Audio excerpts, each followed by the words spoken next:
Okay, let's set the scene. It's early 1864, and the American Civil War, well, it's dragging into its brutal final act. The Union, they desperately need a new kind of general to finally finish this thing. And they find him. They find Ulysses S. Grant. Now, Grant is about to unleash a totally new kind of war on the Confederacy. We're talking relentless pressure and a grim acceptance of a truly staggering cost. This is the story of the Overland Campaign. It's a 47-day slugfest that would pit Grant against Robert E. Lee, the two greatest generals of the war. And believe me, it was going to change everything. So Grant's entire philosophy, his whole new strategy, it can be boiled down to one single stark order he gave. Wherever Lee goes, there you will also go. Think about that. This wasn't about capturing cities. This wasn't about grabbing territory. No, it was about one thing, and one thing only: the complete and utter destruction of Robert E. Lee's Army of Northern Virginia. With just that one sentence, the entire Union war effort in the East was completely redefined. So let's talk about what led to this. For years, you've got to understand, President Lincoln was just tearing his hair out. He was so frustrated with his generals. They were hesitant, they couldn't coordinate with each other, they'd win a battle and then just let the enemy army slip away to fight another day. It was maddening. What Lincoln needed was a commander with a singular, even ruthless vision. And in Ulysses S. Grant, he finally found his man. And look at just how fast all this happened. Lincoln promotes him in late February. By March 9th, we're talking less than 2 weeks later, he's accepting the rank of lieutenant general.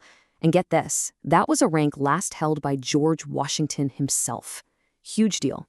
But he accepts on one absolute non-negotiable condition: no political interference. He tells Lincoln and the Secretary of War, "Let me fight this my way." He knew the campaign he was about to launch would be so bloody, it could cost Lincoln the upcoming election, and he needed total freedom to see his brutal but ultimately war-winning strategy through to the end.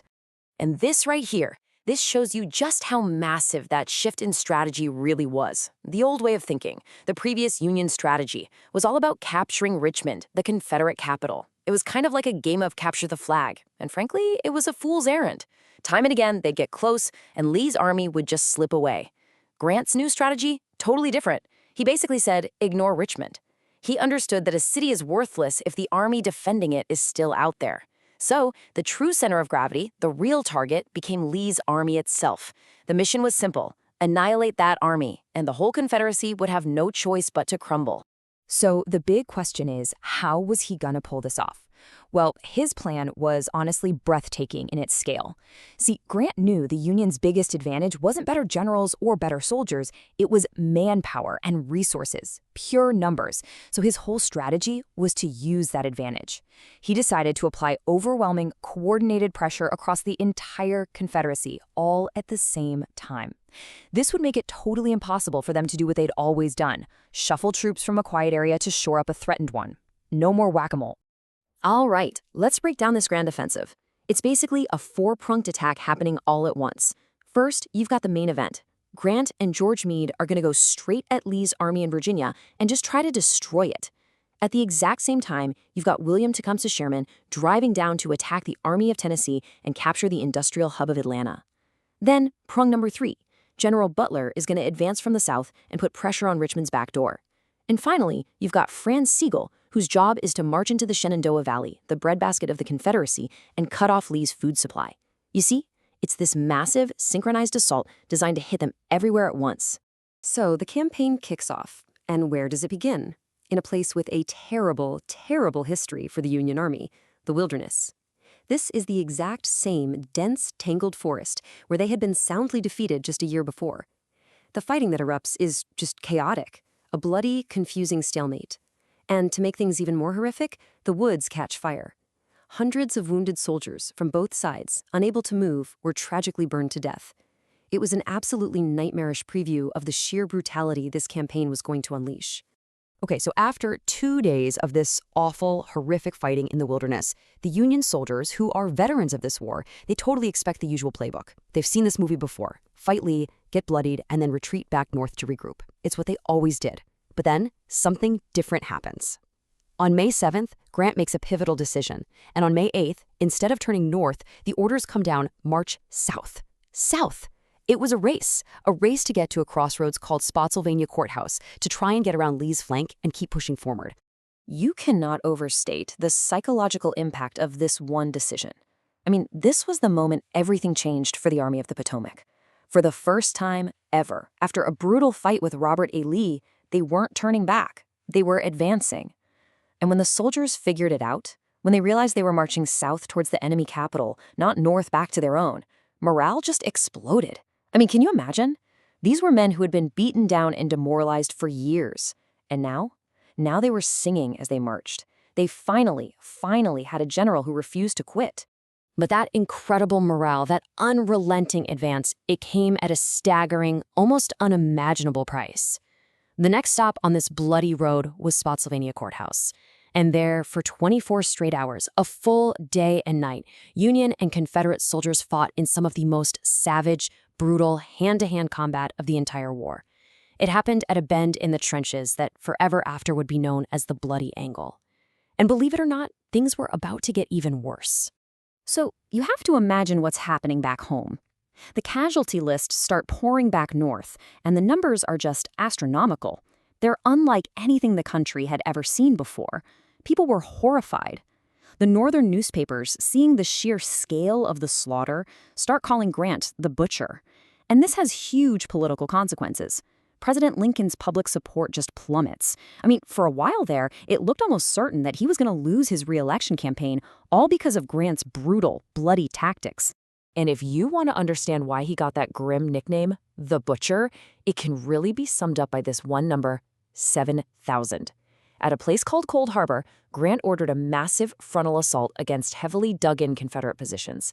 In less than an hour, think about that, less than 60 minutes, his army suffered roughly 7,000 casualties. It was a slaughter, just a pure slaughter, so profound that Grant himself would later say it was the one attack he deeply, deeply regretted ordering for the rest of his life. Okay, let's look at the grim math of this campaign, because really it all comes down to numbers. Grant's total casualties were enormous. There's no way around it. About 55,000 men. A staggering number. But then you look at Lee's losses. Now, the raw number is smaller, about 33,000. But here's the crucial part, the thing Grant understood. It's all about the percentage. Grant lost 41% of his army, sure, but he could get reinforcements. Lee lost half of his entire army, 50%. And the Confederacy had almost no one left to replace them. That right there, that is the cold, hard, brutal logic of a war of attrition. So while Grant is locked in this incredibly bloody duel with Lee and Virginia, what about the rest of his grand offensive? Well, it was sputtering. To be honest, most of his secondary attacks had failed.